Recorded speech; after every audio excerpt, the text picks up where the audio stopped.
Welcome back my dear students. आज हम लोग बीकॉम सेमेस्टर 4 टैक्सेशन का एक न्यू चैप्टर करने वाले हैं, जिस चैप्टर का नाम है रेसिडेंशियल स्टेटस।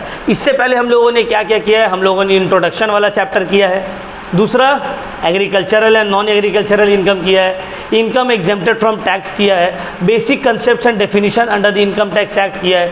ये 4 चैप्टर हम लोगों ने थ्योरेटिकल पोर्शन वाला किया है। अब ये जो रेसिडेंशियल स्टेटस वाला चैप्टर है, it is theory plus practical. इसमें थ्योरी भी है और प्रैक्टिकल क्वेश्चंस भी है, but the practical is based on the theory. Practical portion जो है वो थ्योरी के ऊपर बेस्ड है। प्रैक्टिकल पोर्शन थ्योरी के ऊपर बेस्ड है। समझ में आ रहा है आप लोगों को? तो चलिए हम लोग करने वाले हैं रेसिडेंशियल स्टेटस। तो देखो, रेसिडेंशियल स्टेटस किसका हम लोग करेंगे? Residential status of individual. Residential status of individual. Exam में यहीं से क्वेश्चंस आते हैं। अब सबसे पहले तो आप लोग ये पूछिएगा, ये कौन से सेक्शन में दिया हुआ है? Section 6 sub section 1 of the income tax act 1961 में रेसिडेंशियल स्टेटस का रूल्स प्रिस्क्राइब किया हुआ है फॉर एन इंडिविजुअल। सर तब से आप रेसिडेंशियल स्टेटस बोल रहे। रेसिडेंशियल स्टेटस का मतलब क्या है? देखो, एक इंसान कंट्री में, कोई ना कोई कंट्री में रह रहा है। अब कोई ज़रूरी है कि वो जो कंट्री का सिटीज़न है उसी कंट्री में रह रहा है। जैसे कि हम है सिटीज़न इंडिया के सिटीज़न है, हम रह भी इंडिया में रहे, तो रहने वाले कहाँ के हैं? हम इंडिया में। सिटीज़न भी कहाँ के हैं? इंडिया के। तो मेरा सिटीज़नशिप इंडिया का है और रेसिडेंशिप भी इंडिया का है। रेसिडेंशियल स्टेटस का मतलब है वो कहाँ का रहने वाला है। जैसे कि हम लोग जो है बिलोंग करते हैं फ्रॉम बिहार, बट रेसिडेंट कहाँ के हैं? कोलकाता बंगाल के। आप लोग भी बहुत सारा, कोई यूपी का होगा, कोई लखनऊ को, कोई जो है राजस्थान का होगा, कोई बिहार का होगा, अलग अलग जगह से हो गया और अलग अलग सिटी में रह रहे हैं। तो ये कंफ्यूज नहीं करना है। रेसिडेंशियल स्टेटस और सिटीजनशिप के बीच में डिफरेंस है। सिटीजनशिप का मतलब होता है वहाँ के सिटीजन्स, वहाँ के जो बिलोंग कर रहे हैं। हम लोग में से बहुत सारा फैमिली मेम्बर्स है जो हम लोग है इंडियन हम लोगों के, लेकिन वो दुबई में जॉब कर रहे हैं, अमेरिका में जॉब कर रहे हैं, यूएस में जॉब कर रहे हैं, तो इंडिया के रेसिडेंशियल नहीं है। रेसिडेंशियल स्टेटस इंडिया में उन लोगों का नहीं है। ठीक है, तो याद रखना, इंडिया में सिटीजनशिप इंडियन कॉन्स्टिट्यूशन के हिसाब से आपको एक ही कंट्री के सिटीजन हो सकते हैं।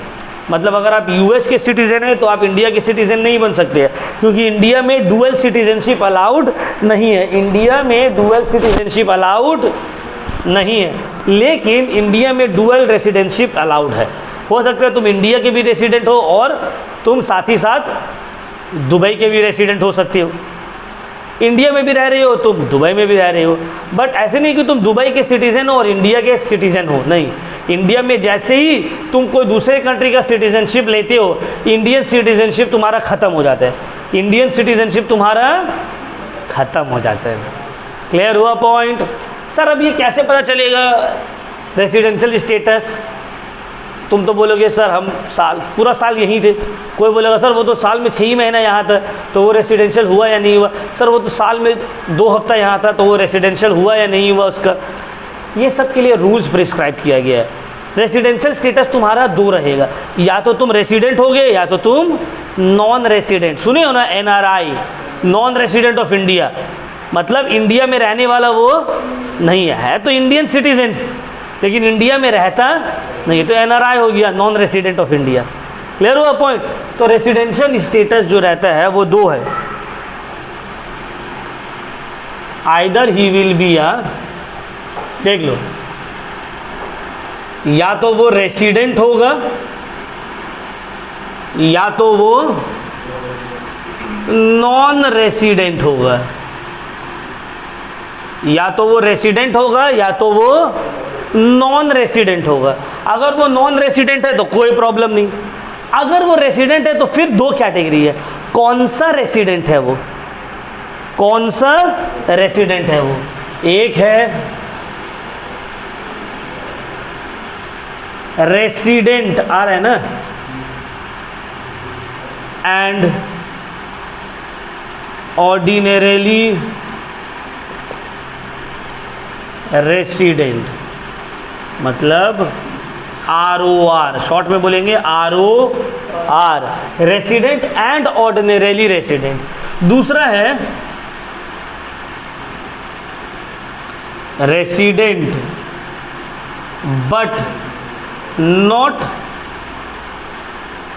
ऑर्डिनरीली रेसिडेंट, मतलब RNOR, मतलब RNOR। तो चलो इसको कॉल आउट करते हैं हम लोग।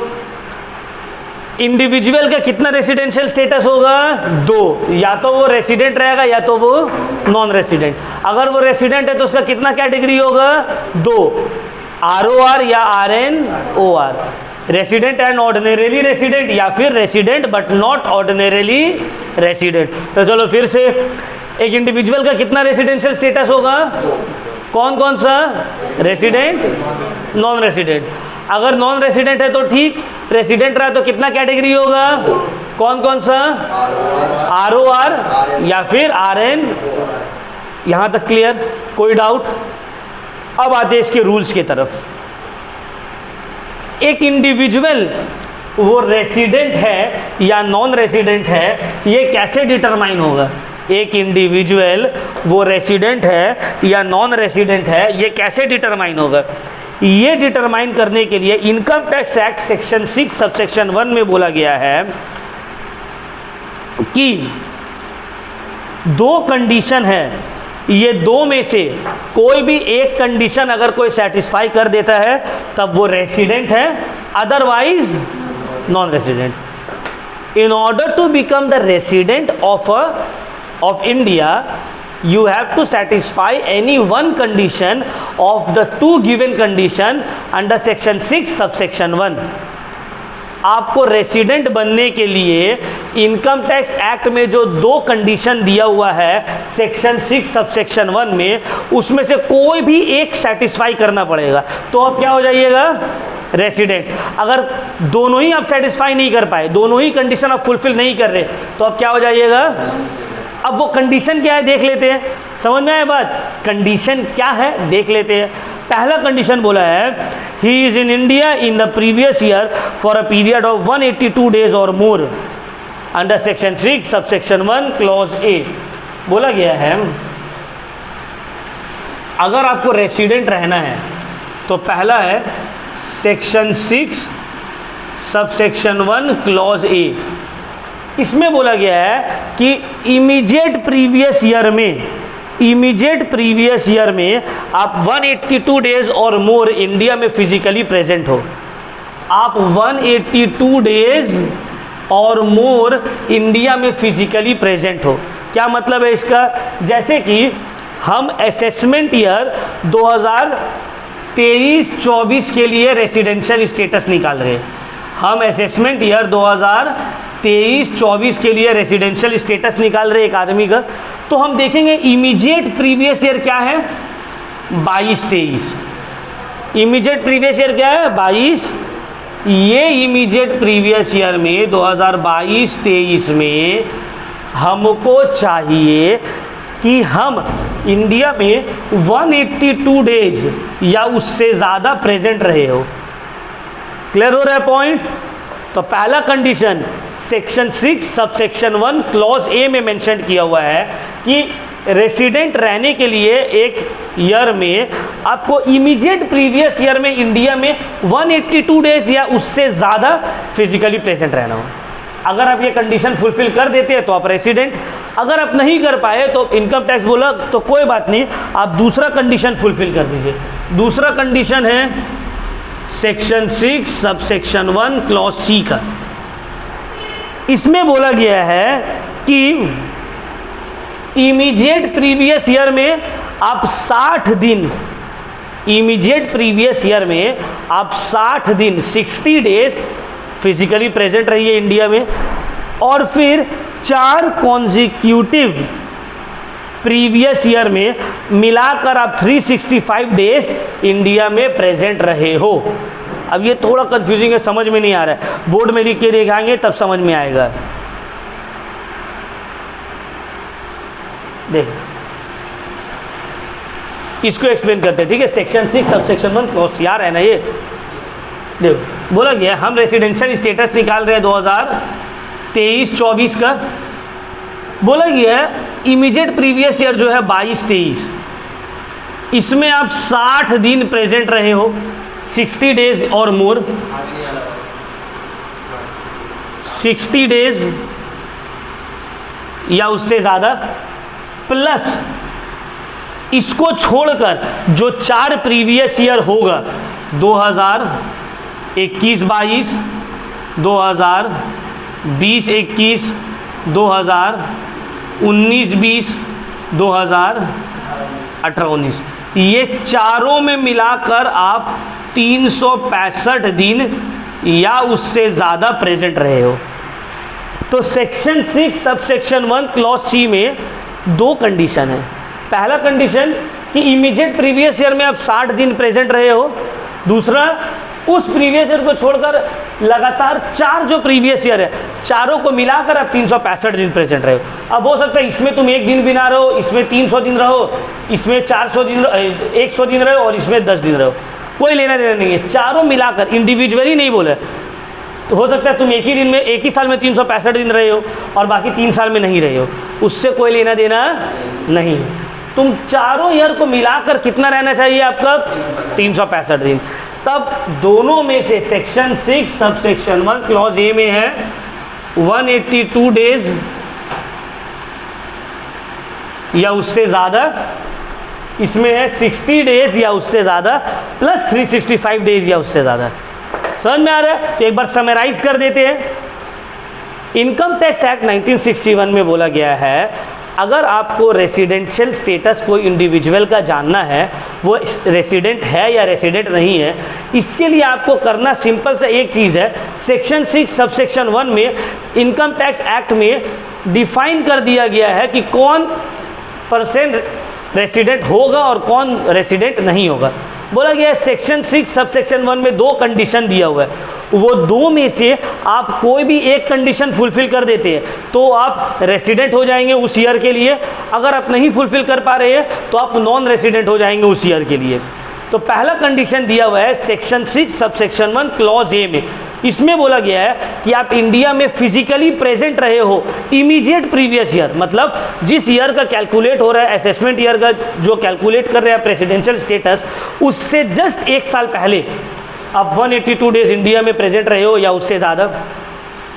अगर आप ये कंडीशन फुलफिल कर देते हैं तो रेसिडेंट, नहीं कर पाए तो दूसरा कंडीशन है section 6 sub section 1 clause C का।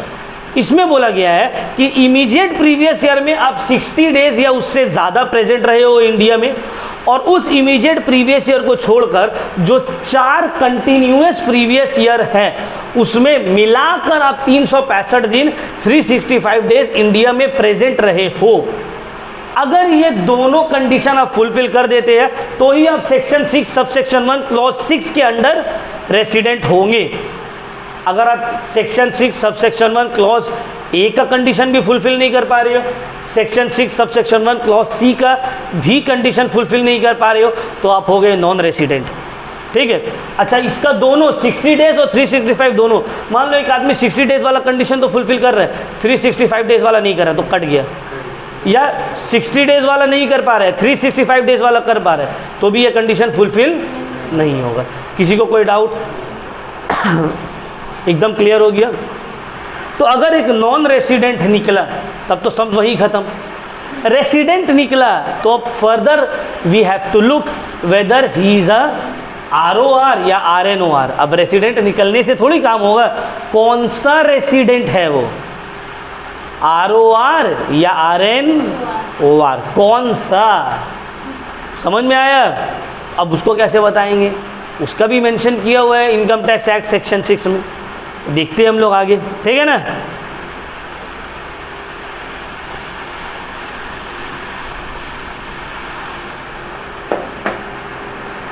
अच्छा, इसको देखने से पहले हम तुम लोग को एक बात यहाँ पे ऐड करना चाहेंगे। देखो सिटीजनशिप हर साल चेंज नहीं होता है। हम इंडिया के सिटीज़न हैं तो अब हर साल हम इंडिया के सिटीज़न रहेंगे जब तक हम खुद से सिटीजनशिप छोड़ ना दें, या हमको हटा नहीं दिया जाए, या हम कोई दूसरा कंट्री का सिटीज़न नहीं ले। लेकिन रेसिडेंशियल स्टेटस हर साल चेंज होता है। इस साल हम इंडिया में तो हम रेसिडेंट हैं यहाँ के, समझ में आ रहा है बात। 2-3 साल के बाद हम दुबई चले गए तो यहाँ के रेसिडेंट नहीं है। तो रेसिडेंशियल स्टेटस टाइम के साथ चेंज होता है, सिटीजनशिप बिना कुछ किए चेंज नहीं होगा। क्लियर हुआ पॉइंट?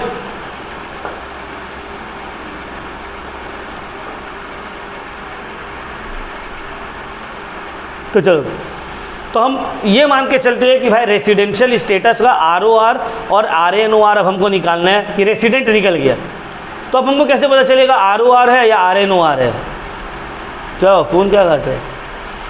पॉकेट में रखो फ़ोन को। पहला, he has been in resident. देखो इसके लिए तुमको बोला गया है in order to become the resident and ordinarily resident, ROR बनने के लिए आपको 2 कंडीशन दिया गया है, वो दोनों आपको सेटिस्फाई करना पड़ेगा। दोनों में से अगर आप एक भी सेटिस्फाई नहीं कर पाते हैं तो आप RNOR हो जाइएगा, resident and not ordinarily resident, ROR नहीं रहिएगा। 2 है, दोनों को सेटिस्फाई करना है। सेक्शन 6 सबसेक्शन 6 क्लॉज A कहाँ मेंशन किया हुआ है ROR का? Section 6 subsection 6 clause A, section 6 subsection 6 clause A। क्या बोला गया इसमें? He has been resident in India for at least 2 out of the 10 previous year immediately preceding the previous year. He has been in India for 730 days or more. जो पहला बोला गया इसमें,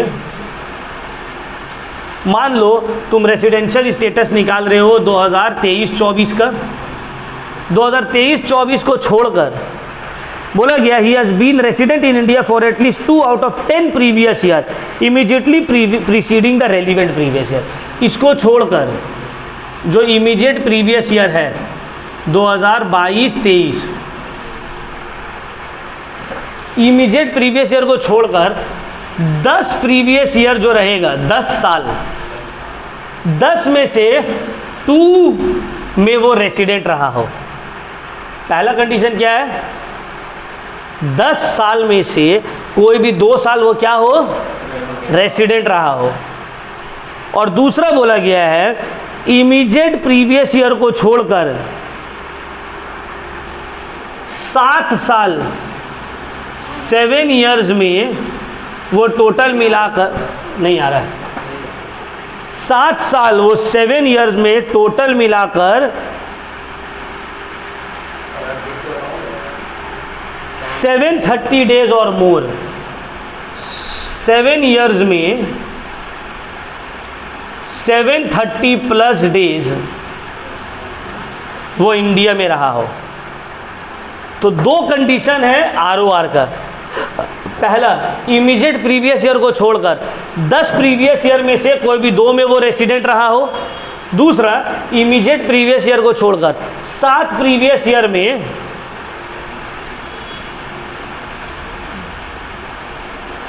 7 मिलाकर 730 दिन या उससे ज़्यादा फिजिकली इंडिया में प्रेजेंट रहा हो। अगर ये दोनों कंडीशन को सेटिस्फाई कर देता है तब वो होगा ROR। अगर दोनों में से कोई एक भी वो नहीं कर पाता है तो वो क्या हो जाएगा? RNOR। मतलब रेसिडेंट तो है बट सर 10 में से 2 साल पूरा कंटिन्यू नहीं, 10 में से 2 साल कंटिन्यू इंडिया में नहीं रहने, 10 प्रीवियस ईयर में से कोई 2 में वो रेसिडेंट रहा हो। अब रेसिडेंट रहने का रूल क्या है? अभी जो इससे पहले एक्सप्लेन किए थे वो समझ में आ रहे? तो 182 डेज और मोर या 60 डेज प्लस 365 डेज। तो कोई भी 2 में वो क्या रहा हो? 10 में से कोई भी 2 में वो क्या रहा हो? रेसिडेंट। और 7 में मिलाकर वो फिजिकली इंडिया में कितना प्रेजेंट रहा हो? 730 डेज। ये पहला कंडीशन, ये दूसरा कंडीशन, दोनों फुलफिल करेगा तो वो होगा ROR, अदरवाइज वो हो जाएगा RNOR। दोनों फुलफिल करेगा तो वो क्या होगा? अगर अदरवाइज,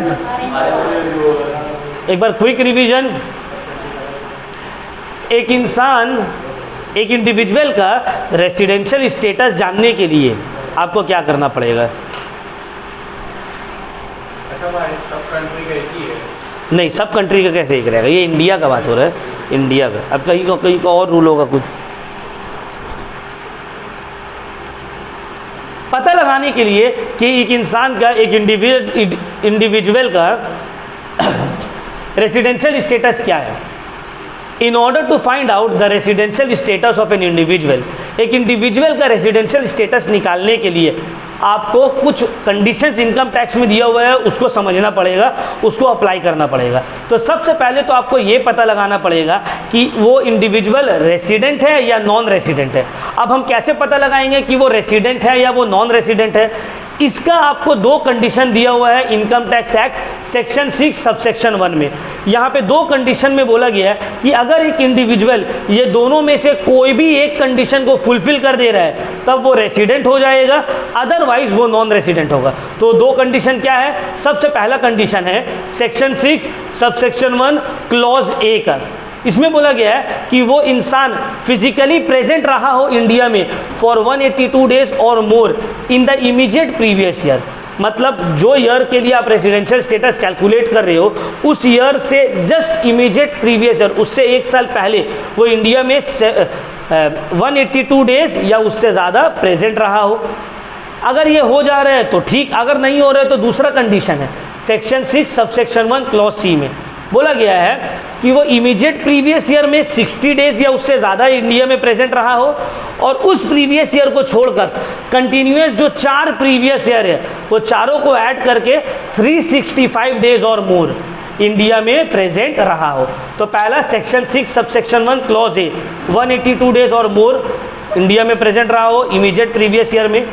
दूसरा है सेक्शन 6 सबसेक्शन 1 क्लॉज सी में कि 60 डेज और मोर इंडिया में प्रेजेंट रहा हो और उस प्रीवियस ईयर को छोड़कर इमीडिएट 4 प्रीवियस ईयर में ऐड करके 730 डेज वो इंडिया में प्रेजेंट रहा हो।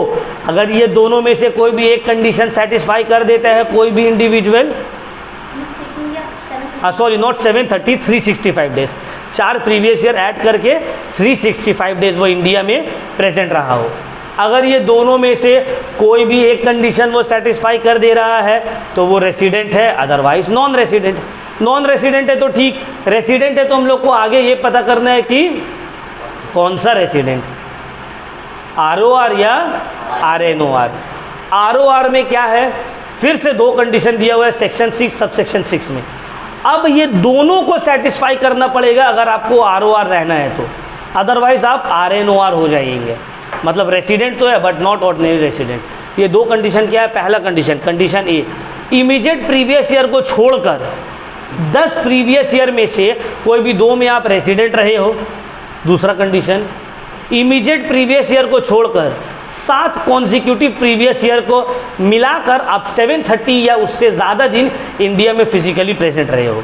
अगर ये दोनों आप सेटिस्फाई कर देते हैं कंडीशन तो आप है ROR, अदरवाइज आप है RNOR। ये दोनों कंडीशन को याद करना पड़ेगा बाबू, तो ही कुछ होगा, अदरवाइज बहुत गड़बड़ हो जाएगा मामला, सम्स बनेगा ही नहीं जब तक आपको ये याद ही नहीं है। सम्स तो है नहीं, मतलब ये तो थ्योरेटिकली पोर्शन है, इसी के ऊपर आगे क्लास होगा तो नहीं बनेगा, समझ में नहीं आएगा कुछ। क्लियर हुआ पॉइंट? किसी को कोई डाउट? चलिए अब आगे बढ़ते हैं।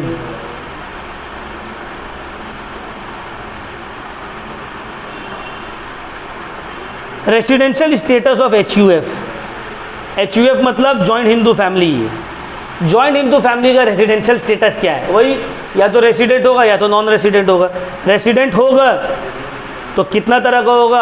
ROR या RNOR, ठीक है ना। AOP का क्या होगा? AOP हो गया या BOI हो गया, वही रेसिडेंट होगा या नॉन रेसिडेंट होगा। AOP का क्या कंडीशन मालूम है रेसिडेंट का? If during the previous year the control and management of its affair is situated wholly or partly in India. Association of person का रेसिडेंट होने का कंडीशन ये है कि अगर उसका मैनेजमेंट कंट्रोल हो रहा है इंडिया से प्रीवियस ईयर में या कुछ पार्ट इंडिया से कंट्रोल हो रहा है तो वो रेसिडेंट है। अगर पूरा ही तरीक़े से मैनेजमेंट जो है वो आउटसाइड इंडिया से कंट्रोल हो रहा है तो वो एसोसिएशन ऑफ पर्सन जो है वो है नॉन रेसिडेंट। या HUF या BOI अगर इंडिया से कंट्रोल हो रहा है तो रेसिडेंट, इंडिया से कंट्रोल नहीं हो रहा है तो नॉन रेसिडेंट। क्लियर हुआ पॉइंट? कोई डाउट? तो इन लोगों का इजी है ना, इंडिविजुअल का याद रखना है, बाकी का सिंपल है। अगर मैनेजमेंट एंड ऑल कंट्रोल हो रहा है इंडिया से Holi or partly in the previous year, resident. अगर पूरा तरीके से प्रीवियस ईयर में बाहर से कंट्रोल हो रहा है देन नॉन रेसिडेंट। खत्म कहानी। क्लियर? कोई डाउट?